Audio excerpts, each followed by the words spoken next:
The last frame anti-airs were critical. I see how consistent you were in your turnies. See, tips for the DPs, I'll tell you. I'll tell you the tips for the DPs. The tips for the DPs is to, you know, do the input cleanly. Do the input as clean as possible. I'm gonna show you this right now. Do the input as clean as possible. And you know how I actually got my, this is actually so funny. It might seem very weird for you guys, but do you know how I actually improved my anti-airs? By playing hitbox. The month or a month and a half that I spent playing hitbox, this one, let me show you. The month and a half that I spent playing on this hitbox, it helped me clean up my DPs when I went back to controller, which is the one that I'm playing with right now. Does that make sense? It doesn't make sense, right? It doesn't make sense, but it does. You know why? Because when I played hitbox, I learned how the game reads DPs. I completely understood how the game read DPs, because here I'm doing like the cleanest of inputs, right? I'm doing clean inputs in the hitbox, but at sometimes it was not registering as a DP. If I do it too fast, it's not registering as a DP, right? Or sometimes I would like, because I have full like clarity on the inputs over here. Like it's so easy to tell what did I press, what did I not press. So it was possible for me to know, like, okay, I did not get a DP over here because maybe I pressed punch a little bit too quickly, a little bit too late, or maybe this is not. I've tried like multiple inputs, and there was one input that actually like I felt like it was very consistent over here, which was holding forward and then tapping down and then punch. So you hold forward, then you hold forward like this, right? And then you just tap down and then punch, right? So this means that the cleanest input that I can get for a DP is something that starts with a front and ends with a front. That's how I did it. And ever since I translated that to controller, it definitely worked. It definitely worked. So all what I'm doing is I'm just holding forward and I'm tapping down, and I go back to holding forward and then I press punch. That is literally all. Like this. You see, look at my input. Look at my input. I'm just doing this. I'm just doing this. Look at the virtual controller. I'm just doing this. Like I'm holding forward, and then I just with the tip of my my thumb, I just tap on down, and then I let go of the tap. Like look, the pressure points, I'm pressuring on this side, right? So I just like tap down like this, and then I go back to like, pressuring up or pressuring forward like this. So forward, then pressure down, then tap forward, and then punch. So this is how I got. This is like the best, cleanest, fastest DP input that I have right now. There might be some other inputs that you might do better with, but for me this worked really well. The problem with this is that I cannot do like crouching DPs very well. Like crouching anti-airs are a weakness for me right now, which is something that I need to work on. But at least this is consistent. This is consistent, and it works really well on both sides. Like I practiced on both sides, and now my anti-airs are much better. Even like fast anti-airs, like when somebody jumps from here, I can react like 80% of the times. I can react and DP them this way. Do you do crouching DP? I don't do it because I'm just so comfortable with the input that I have right now. But I know some people who do it. Bruce, who's in the chat right now, he does crouching DP very well, very consistently. Zol, maybe he can show us how it's done. He can tell us what is the input that he's using. But again, he's also playing on keyboard. He's playing on keyboard, so yeah. Can you explain again the inputs you use? Let me just show you over here. Let me just bring the camera over here. Look at this. Sorry about my bed, I didn't make it. But anyways, you see this? You tap, hold up, like this. You tap forward, and then you tap down. The pressure point, you're tapping forward with your thumb, right? And then the pressure point of your thumb, you just tap it down like this, and then you go back to tapping forward, to holding forward. Like so, you hold forward, tap down, and hold forward, and then punch. That is literally it. That's literally all what you have to do. So yeah, that's literally all what you have to do. hold forward, then tap down, then tap forward. That's it. Then punch. Just have to time it correctly, and if you keep on doing it, if you practice it, you understand it, you know, you will get it. You will get it done. This is so easy. This is so fast and much easier. And the nice thing about this is that because the input starts with a front, right? Because the input starts with the front, if you see that they actually jump behind you, like this move or this jump that they did is actually like coming as a cross up, right? It's not a front. So you can still do a crosscut DP this way because the crosscut DP starts with a front, right? So if you're doing front in the first, like the first input that you're doing is front, that helps you to keep the decision making later on at a later stage or like a few frames later, because you can tell whether this is a forward jump or this is a crosscut, and you can do it because you started the input, you know, the correct way. You started the input front. So this is something that I've been using ever since I switched to hitbox, and I realized because I tried a lot of the shortcuts over there. The tapping down. There's also one, this one. There's also this one, right? Where you just hold down and then you tap forward. Then wait, hold on. In the controller, it's a little bit more difficult, but in hitbox, what you do is you hold down and then you tap forward twice. And then you get a DP, you get a press punch. But that one is very good for like crouching. This is how it is. This is how it is. See that, like my issue right now is with the crouching DPs. But in hitbox, it used to be like this. So you just hold down and then you tap forward twice, and then you press punch, and you just get it. But the thing is, when you think about that, when you're tapping forward twice, that's 2 extra buttons, right? You're tapping, right? So that's like less time for you to DP. But when you're holding forward and you tap down once and you just let go of it and you get a DP, that's much faster, right? So you tap once versus tapping twice. That is why for me this input is the easiest one or the fastest one, where you just hold forward and then just tap down and then you keep holding forward and punch. So you make sure that the input ends with a forward, and you know it ends with and you just like press punch, not too late and not too fast. That is how I do it. I know that in a previous video on YouTube, I said that you should always end the input with a down forward. You can do that. You can do that, right? You can do that if you want. It also works well in crosscuts, because in crosscuts, I don't like to, in this game at least, I don't like to do half circle back like this. I like to do like a half circle back, but without pressing back like this. You see it like this. Do you see the virtual controller over here? This one over here. You guys can see like this. This is the input that I use for crosscuts, right? I'm not doing this. If I do this, I get super. If I do this, I get DP. If I do this, I get super. If I do this, I get DP, right? So even with this one, my problem probably with crouching DPs is the fact that I'm also ending the input with a forward. That is also the problem, probably the problem with my crouching DPs. That's why I'm getting supers from crouching DPs. So if I can end the input this way with down forward, I would not get a super, right? So that is something that I need to like implement right now in my game plan and distinguish between, because that's another layer of decision making, right? Because you're deciding whether you want to do the DP standing or crouching. The input is completely different. So yeah, if you just wanna, so you can just hold it down like this, and you get a DP, right? So you can also do that. That's also a cleaner input. But nonetheless, you have to make sure. Sometimes what happens is you press punch too early. Sometimes what happens is you press punch too late, and that's when you mess up the DP. So little things like this, you have to like read your inputs over here. Like whatever you mess up the input, just go back and read the inputs over here. Like, what did you actually do wrong? What did you actually do wrong? Did you actually press something wrong? Did you do it too late? Did you do it too fast?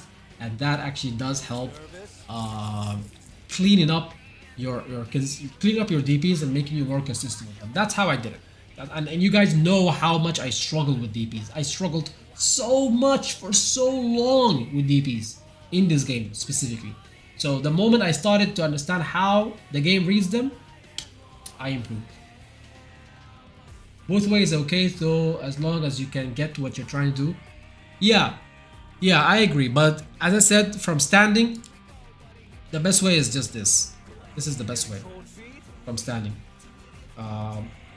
But from crouching, you have to end with down forward. That's what I have noticed. That's what I've noticed. Man, I hate when the input register something else. Yeah, it does register something else, especially when you're walking back and forth. When you're walking back and try to DP, you get something else. You might get super. That's also a problem. So sometimes when I'm walking back, what I would do after a DP, I don't keep on holding the D-pad. Like I don't keep on holding the D-pad like this.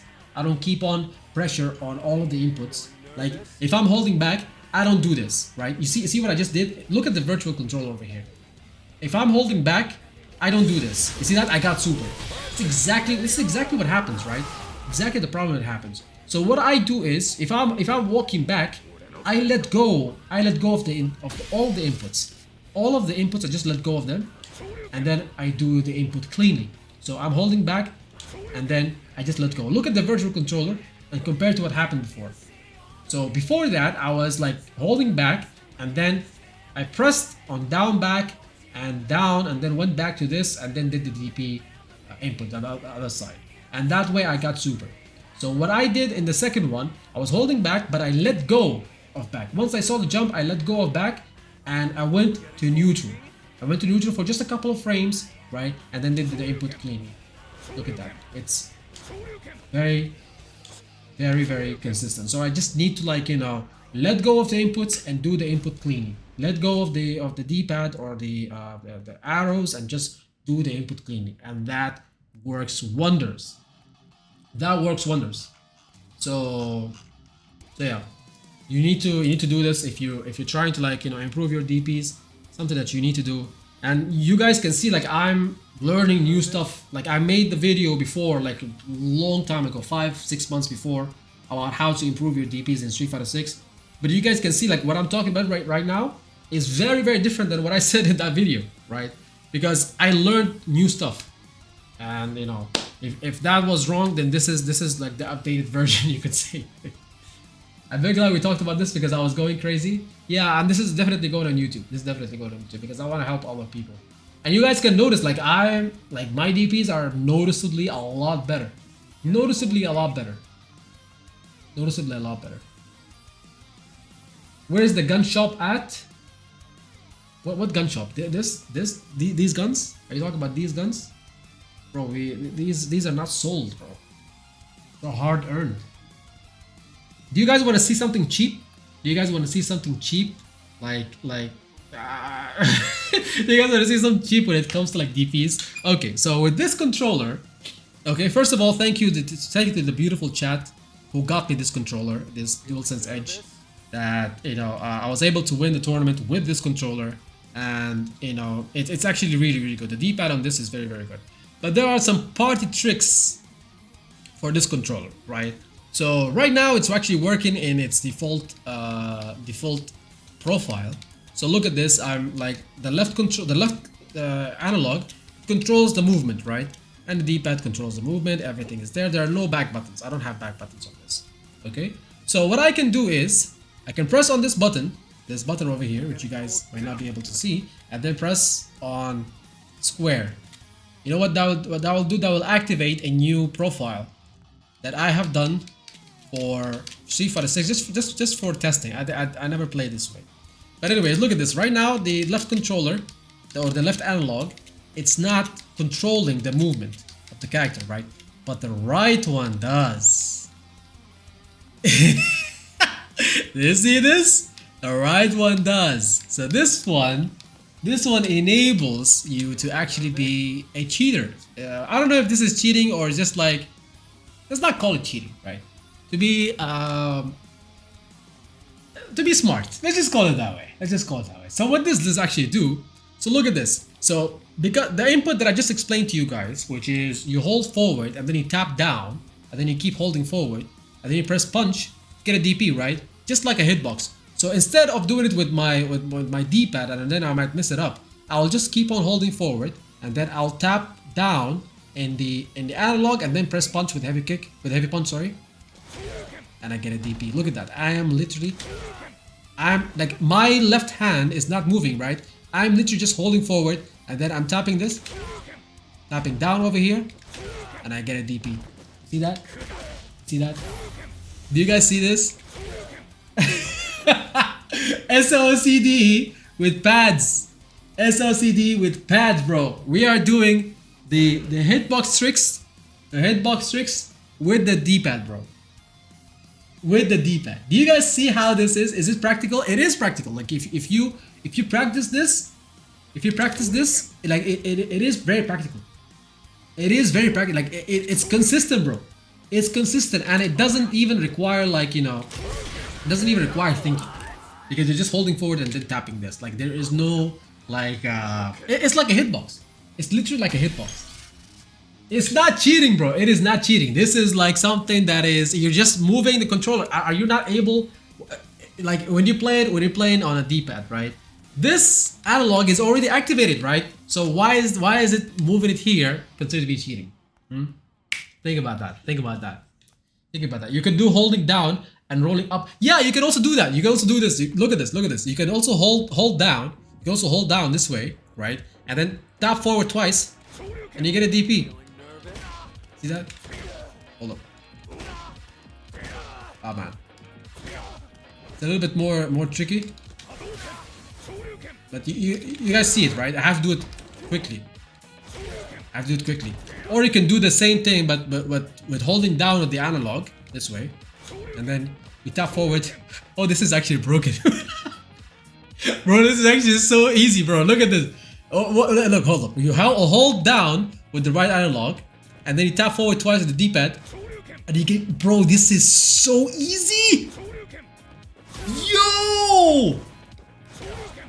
Yo, this is extremely fast, man. This is extremely fast. This is extreme, bro. I just thought, bro, when I tried this in the beginning, when I did this whole change, I did it with holding down and then tapping forward with the analog. But that's not really good. But holding down with the analog and tapping forward with the D-pad is so good, man. It is so good, man. Yeah, the only downside is that you have to manually switch mid-game. You don't have to manually switch. You just have to, like, you know, just think about it. It's like another option that you have. If you practice it enough, it might be your go-to. It might be your go-to. But the thing is, there is one downside. One downside to this. There is one downside to this, right? So because look, first of all, I'm not gonna claim that this is tournament legal. I don't know. I asked this on Twitter before. I showed this trick to Twitter before, and there was a little bit of a debate. Some people said that this is tournament legal. Some people said that this is not. I'm not really sure. I will not claim that this is tournament legal. I have not used it in any tournaments. I don't plan to use it, but I'm just showing you guys, right? But what I know is that it's not tournament legal is having back buttons that do the exact same thing as other buttons. So for example, right, if I have two buttons over here, which I don't, if I have back buttons that one of them, for example, does medium punch and one of them, for example, does light punch, right? And the forward buttons, they still do medium punch and light punch. That is not tournament legal. Like, I cannot have two buttons that do the exact same thing. I cannot do that, right? So why would you even want to do that? Because now when I'm doing this, I can only do heavy punches, like heavy DPs. Like, right, look at this. I can only do heavy DPs. I cannot do medium DPs because I will have to, like, hold it as a claw like this. I'll have to, like, do the claw, grip, which is very difficult. But because my thumb is here, I can do with R1 and get the DP. Hold up. Why am I not even getting DP right now? Yeah, now I got DP. You see, it requires some type of, like, you know, practice. But if I had back buttons that did triangle or did square, like light punch, medium punch, I can bypass this and even get like EXTP if I want because I would tap on the back one, and then I would tap on R1, I would get EXTP. Or if I want like medium or light one, I would just like tap on the back one and get a light one. But with this without back buttons, right? I can only do heavy DP in this form because I don't have like I don't have a finger right here to press. I don't have an additional finger to press this unless I play this way, unless I play claw, which I don't. So you can't have two buttons to do the exact same thing. You cannot do that. You cannot do that. So I can't have like L2, the trigger, can't have L2 do parry, and I cannot have a back button do parry also at the same time. I cannot do that. Only one. I might have a back button that does L3 and R3. I can do that. But other than this, no. Other than this, no. I cannot, or I can just replace them. I can just replace triangle from the front and just put it back. But that's gonna like require you to like change your muscle memory and memorize new stuff and all that.